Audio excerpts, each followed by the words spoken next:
Hello students, आइए start करते हैं पीपीएस लैब सीरीज का program number 8। Write a program to find whether the number is Armstrong number or not. तो देखते हैं वो आर्मस्ट्रॉन्ग नंबर क्या होता है। सबसे पहले हम समझते हैं कि आर्मस्ट्रॉन्ग नंबर होता क्या है। देखिए, आर्मस्ट्रॉन्ग नंबर वो होता है, उसके लिए एक सर्टेन कंडीशन होती है। जैसे सपोज करो हमने एक वेरिएबल लिया n और n की वैल्यू हमने एक वेरिएबल लिया n की वैल्यू हमने इनपुट कराई 153। तो 153 आर्मस्ट्रॉन्ग नंबर कब होगा? सबसे पहले 153 आर्मस्ट्रॉन्ग नंबर चेक करने के लिए हमें इसकी डिजिट काउंट करनी पड़ेगी। 153 में टोटल नंबर ऑफ डिजिट कितनी है? टोटल नंबर ऑफ डिजिट 153 में 3 है। मान लीजिए एक वेरिएबल c है जिसके अंदर मैंने इसकी total number of digit find out कर ली 3। तो टोटल नंबर ऑफ डिजिट कितनी है इसकी? 3। ठीक, तो 153 आर्मस्ट्रॉन्ग नंबर तब होगा जब ये 1 की पावर 3 प्लस 5 की पावर 3 प्लस 3 की पावर 3। आप इसमें तो कंफ्यूज मत होना, यहां पर जो है पावर बनाने का ऑप्शन नहीं है, पावर चढ़ाने का ऑप्शन नहीं है। ये 1 3 को आप ये समझना कि ये 1 की पावर 3 है। मैं यहां सिंबल बना देता हूं, ये वाला सिंबल, इससे आप समझ लीजिए सी लैंग्वेज में सिंबल यूज होता है पावर शो करने के लिए।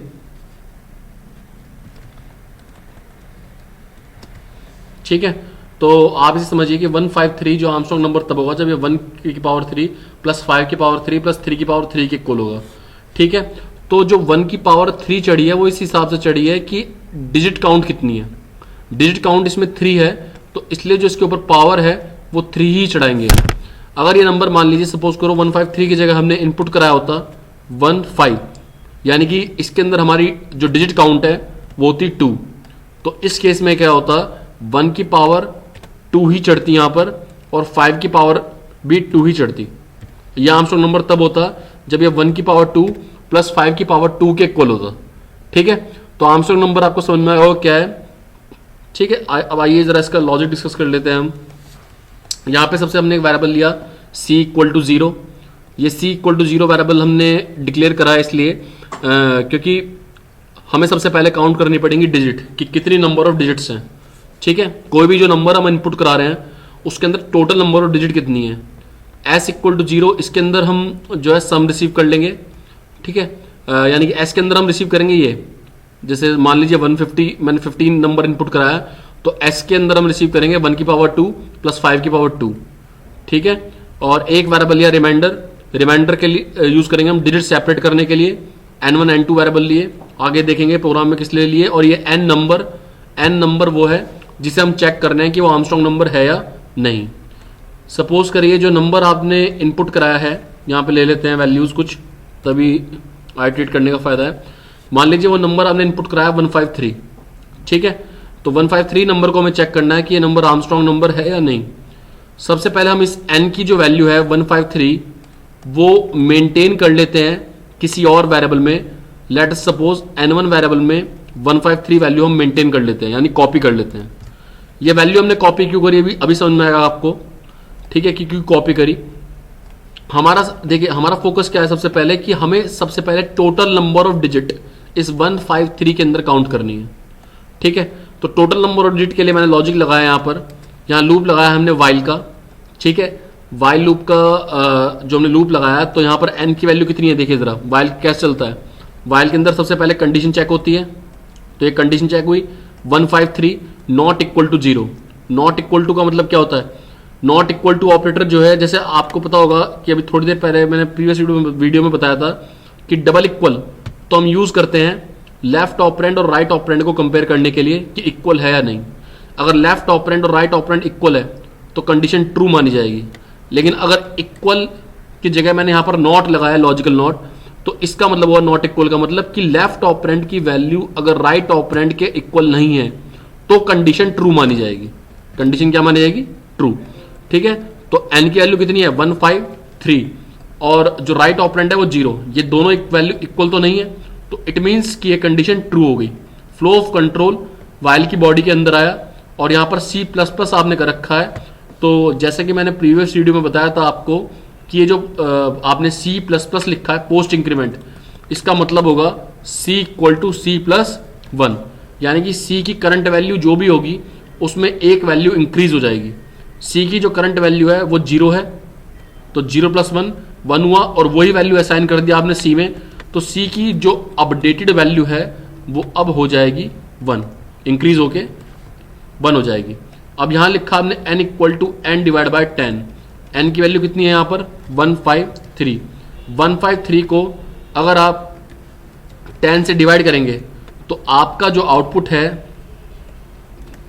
153 को अगर आप 10 से डिवाइड करेंगे तो आपका आउटपुट आएगा यहाँ पर, वैसे क्या आउटपुट आना चाहिए आपका 15.3, जो एग्जैक्ट आउटपुट आना चाहिए 15.3 आना चाहिए। मगर मैं आपको बता दूं कि अगर सी लैंग्वेज में आप इंटीजर वैल्यू को इंटीजर वैल्यू से डिवाइड करते हैं, 153 जो है एक इंटीजर वैल्यू है और 10 जो है वो भी इंटीजर वैल्यू, तो आंसर आपका डेसिमल में नहीं आ सकता, आपका जो आउटपुट है वो भी इंटीजर ही आएगा। 153 को अगर आप 10 से डिवाइड करते हैं तो पॉइंट के बाद वाली वैल्यू ट्रंकेट कर दी जाएगी, तो finally you got the output 15। तो एन की वैल्यू कितनी हो गई 15। अब फ्लो ऑफ कंट्रोल जाएगा, जैसे कि मैंने बताया कि ये वाइल लूप है, तो फ्लो ऑफ कंट्रोल जाएगा वापस कंडीशन पे और एन की वैल्यू यहां पर अपडेट होकर हो जाएगी 15। ठीक है, अब देखिए जरा इस केस में भी क्या हुआ, इस केस में भी कंडीशन ट्रू है क्योंकि 15 ≠ 0 कंडीशन ट्रू, तो कंडीशन ट्रू हो गई, तो फ्लो ऑफ कंट्रोल फिर से वाइल की बॉडी के अंदर आया और सी की जो लास्ट वैल्यू 1 थी वो अब अपडेट होकर हो जाएगी 2। ठीक है, लास्ट आइट्रेशन में ऊपर जो एन की वैल्यू आपने कितनी कर दी 15, तो इस बार क्या होगा आप 15 को अगेन 10 से डिवाइड करेंगे और वो वैल्यू असाइन कर देंगे 15 के अंदर, मतलब एन के अंदर, तो 15 / 10 करा, तो इसलिए यहां पर आंसर क्या है आपका, यहां पर आंसर आ गया आपका 1। फ्लो ऑफ कंट्रोल फिर से वाइल की बॉडी पे यहाँ वाइल की कंडीशन पे जाएगा, लेकिन यहां पर एन की वैल्यू अपडेट होकर हो गई 1 ≠ 0, कंडीशन अभी भी ट्रू है। फ्लो ऑफ कंट्रोल वाइल की बॉडी के अंदर आएगा और सी की वैल्यू इस बार इंक्रीज होकर हो जाएगी 3। ठीक है, फिर नेक्स्ट स्टेटमेंट में आप चेक करेंगे n = n / 10, तो यहां पर अब वैल्यू जो है n की वैल्यू कितनी हो चुकी 1, तो 1 / 10 करेंगे आप।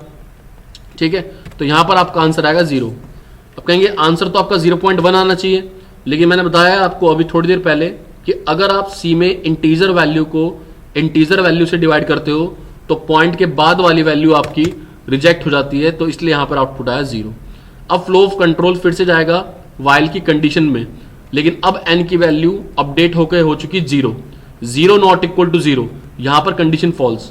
क्यों, कंडीशन ट्रू तब होती जब लेफ्ट ऑपरेंड राइट ऑपरेंड के इक्वल नहीं होता, लेकिन 0 तो 0 के इक्वल है, तो इस केस में यहां कंडीशन हो गई आपकी फॉल्स और फ्लो ऑफ कंट्रोल वाइल की बॉडी के आएगा बाहर, यानी कि अब वाइल की बॉडी के अंदर फ्लो ऑफ कंट्रोल नहीं जाएगा, यानी कि ये दो स्टेटमेंट अब एग्जीक्यूट नहीं होंगी और सी की वैल्यू अपडेट होकर हो गई 3। जैसा कि मैंने बताया था आपको कि डिजिट जो आपने यहाँ पर जो नंबर इनपुट कराया वो 153 है, तो 15 के अंदर 3 के अंदर हमें फाइंड आउट करना था कि टोटल नंबर ऑफ डिजिट कितनी होंगी, तो देखिए हमारे पास डिजिट कितनी आ गई 3। इसी तरह से आप 153 की जगह यहाँ पर कोई और भी नंबर लेते 15 या कोई और नंबर, तो उसी के हिसाब से ये जो लूप आपने लगाया वाइल n ≠ 0 वाला लूप, ये लूप उसकी डिजिट काउंट करके आपको दे देता। अब आइए नेक्स्ट स्टेप पे, यहां पर अब हमने क्या करा n1 की वैल्यू कॉपी कर दी n2 पे। अब देखिए जरा n1 की वैल्यू ऊपर क्या थी 153 थी, 153 जो है वो हमने कॉपी कर दिया किसमें n2 में, तो n2 की वैल्यू अब अपडेट होकर कितनी हो गई 153। अभी मैंने थोड़ी देर पहले आपसे कहा था कि जो n1 के अंदर हमने n कॉपी कराया उसका रीजन क्या है, वो मैंने कॉपी इसलिए किया था कि आप देख सकते हैं कि जो हमने लूप लगाया वाइल n ≠ 0, इस लूप के अंदर क्या हो रहा है, इस लूप के अंदर n = n / 10 लिखा आपने और n की वैल्यू अपडेट होकर कितनी हो गई 0, यानी क्या हुआ कि अगर मुझे फर्दर लूप लगाना है इस n के लिए जो n की वैल्यू 153 है, तो मैं लूप लगा नहीं पाऊंगा। क्यों, क्योंकि n की वैल्यू तो जब ये लूप टर्मिनेट होगा तो वो वैल्यू अपडेट होकर कितनी हो जाएगी 0। तो अगर मुझे इस तरह का कोई लूप लगाना है या इस n की वैल्यू को फर्दर यूज करना है, अगर मुझे इस n की वैल्यू को फर्दर अपने प्रोग्राम में यूज करना है तो मैं उसे यूज नहीं कर सकता, क्योंकि वो मैंने अपडेट करके कितनी सेट कर दी 0। ठीक है, तो इसलिए हमने n की जो ओरिजिनल वैल्यू 153 थी वो पहले ही किसी और वेरिएबल में मेंटेन कर ली थी, जो कि वेरिएबल था n1। चलिए अब आइए नीचे, n1 की वैल्यू हमने कॉपी कर दी n2 के अंदर। अब एक और लूप लगाया हमने वाइल का, वाइल n1 ≠ 0। देखिए यहाँ पर n1 की वैल्यू कितनी है, n1 की वैल्यू है 153। अब चेक करते हैं ये नंबर आर्मस्ट्रॉन्ग नंबर है या नहीं। यहाँ पर हमने रिमाइंडर एक वेरिएबल लिया REM और इसके अंदर हम इसका मॉडुलस फाइंड आउट कर रहे हैं 10 से। तो 153 को देखिए, ये जो ऑपरेटर है मॉडुलस, सी लैंग्वेज में ये यूज करते हैं हम रिमाइंडर फाइंड आउट करने के लिए। अब मुझे सीधा सीधा बताइए कि 153 को अगर हम 10 से डिवाइड करेंगे तो रिमाइंडर कितना आएगा, रिमाइंडर 3 आएगा। ठीक है, एस को हमने इनिशियलाइज कर रखा है 0 से। ठीक है, तो एस की वैल्यू इनिशियलाइज है 0 से, प्लस पावर पीओडब्ल्यू एक प्री डिफाइंड फंक्शन है सी लैंग्वेज में, जिसकी डेफिनेशन लिखी हुई है math.h के अंदर। आप देखिए मैंने ऊपर प्रोग्राम में एक हेडर फाइल इंक्लूड करी है, दैट इज math.h। ठीक है, तो पावर फंक्शन की डेफिनेशन math.h के अंदर लिखी हुई है। जैसे मैंने बताया आपको printf और scanf, इसकी डेफिनेशन लिखी हुई है stdio के अंदर। तो यानी कि पावर फंक्शन पीओडब्ल्यू तभी काम करेगा जब आप ऊपर math.h हेडर फाइल इंक्लूड करोगे। और उसका काम क्या है, जैसे सपोज करो मैंने पीओडब्ल्यू फंक्शन यूज करा और इसके अंदर मैं 2 पैरामीटर पास करता हूं 2, 3, फिर मैंने पावर का ब्रैकेट क्लोज करा, तो ये जो फंक्शन है पीओडब्ल्यू ये 2 की पावर 3 8 कैलकुलेट करके दे देगा। ठीक है, ये सिंपली पीओडब्ल्यू आप यूज कर सकते हो by just including header file math.h। Okay, तो यहां पे हमारे देखिए जरा रिमाइंडर जो है वो रिमाइंडर कितना है, रिमाइंडर आया हमारा, ये रिमाइंडर आया था 3। ठीक है, और डिजिट काउंट आप पहले कर चुके हैं ऊपर वाइल लूप के अंदर C। तो एक्चुअल में क्या हुआ, 3 की पावर 3 कैलकुलेट हो गया और 3 की पावर 3 कैलकुलेट होकर सम किस में हो गया, 0 में। तो 0 प्लस 3 की पावर 3 कैलकुलेट कर लिया आपने और वो जो सम है वो किस में रिसीव कर लिया, S में। यानी कि इस टाइम जो है अगर देखा जाए तो 3 की पावर 3 आपने अपडेट कर दिया S में। ठीक है, अब आपने लिखा n1 equal to n1 divide by 10। n1 की वैल्यू ऊपर से कितनी आई, 153। अब 153 को 10 से डिवाइड करेंगे, 153 डिवाइड बाय 10। जब 153 को 10 से डिवाइड करेंगे और वो वैल्यू कॉपी कर देंगे n1 के अंदर, तो n1 की वैल्यू अपडेट होकर कितनी हो जाएगी, n1 की वैल्यू अपडेट होकर हो जाएगी 15। अब फ्लो ऑफ कंट्रोल जाएगा वाइल लूप पे वापस और n1 की वैल्यू यहां पर हो गई 15 not equal to 0, condition again true. Flow of control while की बॉडी के अंदर फिर से आएगा और रिमाइंडर इस बार कैलकुलेट करेगा 15 mod 10। तो 15 mod 10 जब करा तो इस बार आउटपुट कितना आएगा, 5। भाई 15 को आप 10 से डिवाइड करेंगे तो रिमाइंडर कितना आएगा, 5। एस के अंदर आपने पहले से ही क्या रिसीव कर रखा है, 3 की पावर 3 प्लस। अब की बार जो पीओडब्ल्यू एग्जीक्यूट होगा आपका, वो किस लिए एग्जीक्यूट होगा, रिमाइंडर कितना हो गया इस बार आपका 5। पिछली बार 3 था, इस बार रिमाइंडर कितना हो गया 5। और डिजिट काउंट में तो आपकी वैल्यू 3 है, तो इसका मतलब इस बार जो कैलकुलेट होगा वो क्या कैलकुलेट होगा, 5 की पावर 3। ठीक है, अब फ्लो ऑफ कंट्रोल नीचे आया, n1 की वैल्यू कितनी है 15 डिवाइड बाय 10, 15 डिवाइड बाय 10 कितना हो गया, 15 डिवाइड बाय 10 हो गया 1। तो फ्लो ऑफ कंट्रोल फिर से ऊपर गया वाइल की कंडीशन पे और यहां पर वैल्यू कितनी हो गई, 1 हो गई। 1 not equal to 0, condition again true. Flow of control while की बॉडी के अंदर फिर से आया 1 mod 10। अगर 1 का मॉडुलस फाइंड आउट करेंगे 10 से तो आंसर आपका आएगा 1। ठीक है, तो इस बार क्या होगा, एस के अंदर पहले से ही किसका समेशन पड़ा है, 3 की पावर 3 प्लस 5 की पावर 3। ये दोनों चीजें कैलकुलेट होके एस के अंदर पहले से ही पड़ी हैं। और इस बार जो है वो रिमाइंडर की वैल्यू कितनी आई 1 और सी की वैल्यू कितनी थी 3। तो इसके अंदर क्या हुआ, आपने प्लस करा तो 1 की पावर 3 कैलकुलेट हो गया। यानी कि 3 की पावर 3 प्लस 5 की पावर 3 प्लस 1 की पावर 3। यानी कि जो हमारा आर्मस्ट्रॉन्ग नंबर का लॉजिक था, जो मैंने 153 के लिए आपको बताया था,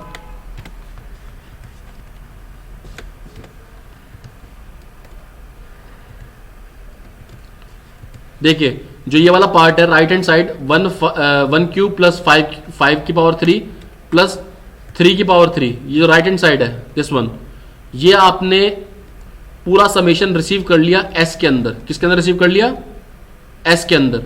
ठीक है, अब की बार क्या है, n1 की वैल्यू 1 थी ऊपर वाइल लूप के अंदर, तो 1 डिवाइड बाय 10 करोगे, तो 1 डिवाइड बाय जब 10 करोगे तो यहां पर जो आंसर आएगा वो आ जाएगा 0। ठीक है, अब फ्लो ऑफ कंट्रोल जाएगा फिर से वाइल की कंडीशन पे, यानी कि n1 नॉट इक्वल टू 0 पे, और n1 की वैल्यू कितनी हो गई 0, 0 not equal to 0, condition again false, condition क्या हो गई फॉल्स।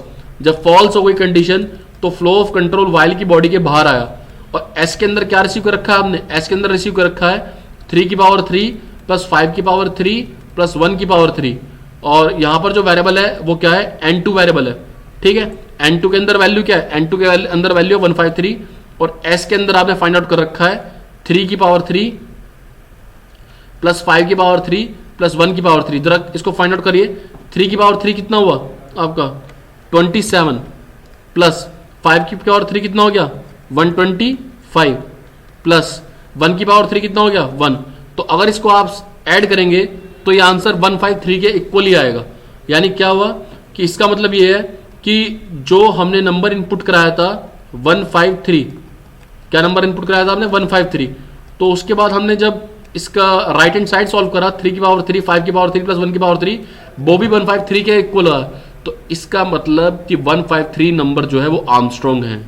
तो आइए अब इस प्रोग्राम को हम रन करके देखते हैं और देखते हैं कि अगर हम 153 नंबर इनपुट करते हैं तो आउटपुट आर्मस्ट्रॉन्ग आ रहा है या नहीं आ रहा है। ये तो मैंने आपको अपना ये जो सर्टेन वैल्यूज लिखी हैं, ये वैल्यूज आपको लिखी थी प्रोग्राम समझाने के लिए। अब इस प्रोग्राम को हम रन करेंगे और देखेंगे कि इसका आउटपुट क्या आ रहा है। मैंने पहले भी बताया था आपको कि अपने कोड को सेल्फ आइटरेट करना चाहिए, जिससे कि पता चले कि आपका कोड सही चल रहा है या नहीं चल रहा है। वाइल लूप के लिए, वाइल लूप की अंडरस्टैंडिंग के लिए आप मेरे थियोरेटिकल लेक्चर भी रेफर कर सकते हैं, यूट्यूब पे पढ़े हैं, ठीक है। और वैसे तो वाइल लूप के मैंने दे रखे अभी आपको पता चल गया होगा, बिल्कुल फॉर लूप की तरह है। ये कंडीशन चेक होती है, कंडीशन अगर ये ट्रू है तो फ्लो ऑफ कंट्रोल वाइल की बॉडी के अंदर आता है, वाइल की बॉडी के अंदर जो भी स्टेटमेंट्स हैं वो एग्जीक्यूट होती हैं 1 बाय 1। जैसे ये स्टेटमेंट्स दे रखी हैं, remainder equal to n1 mod 10, s equal to s plus pw, n1 equal to n1 divide by 10, और फिर से फ्लो ऑफ कंट्रोल वापस चला जाता है कंडीशन पे दोबारा, वाइल के अंदर जो कंडीशन दे रखी है। और ये प्रोसेस तब तक चलता है जब तक ये कंडीशन क्या नहीं हो जाती फॉल्स, ठीक है। ये कुछ स्टेटमेंट्स हैं, ये जो हमने समझाने के लिए वैल्यूज लिखी थी, इनको हटाना ज़रूरी है, नहीं तो हमारा प्रोग्राम कंपाइल और एग्जीक्यूट नहीं हो पाएगा और सिंटैक्टिकल मिस्टेक्स आएंगी। अभी भी कुछ एरर आ सकती है, अभी हम इसको पहले कंपाइल करेंगे। पहले ये मैंने लिखा था आपको समझाने के लिए, इसको हटाना पड़ेगा यहाँ से,